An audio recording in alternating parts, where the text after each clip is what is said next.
Okay, great work guys, conversation class.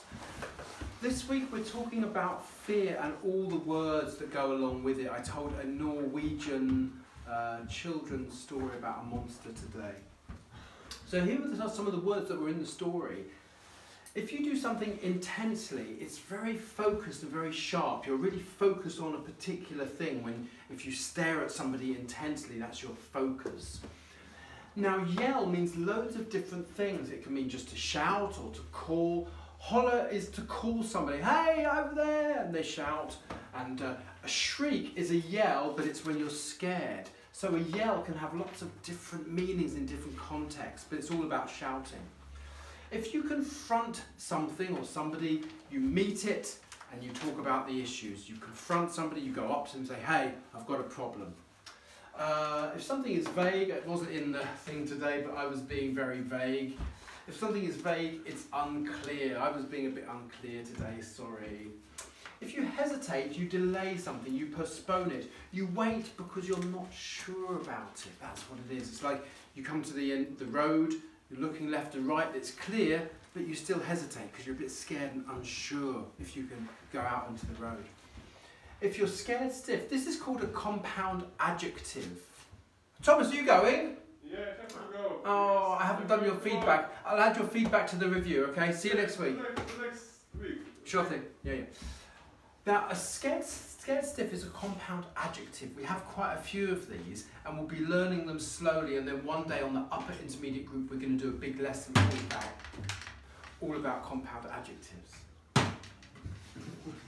If you're scared stiff, you cannot move because you're so scared. All your muscles tense up and you're scared with fright and you can't move. It's like if a car's coming and you're scared stiff, you're dead because it's going to hit you because you can't move. Unless, of course, the car swerves out of the way.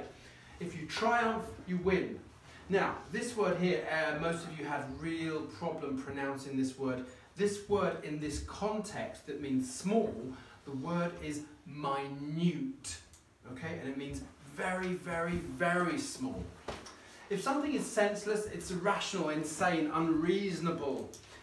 Now, this is quite an old word, I think, to start. If somebody scares you and you start, it means that you jump. You jump out of your skin. That's another great expression to use, another lovely idiom. You made me jump out of my skin. And finally, we finished on loads of synonyms of the word bad and loads of synonyms of the word scary. Here are synonyms of the word bad: awful, worse, terrible, horrible, and I really like this one, disgraceful. We normally use this word in terms of relating to behaviour. If I think your behaviour is terrible, I might say, that was disgraceful behaviour.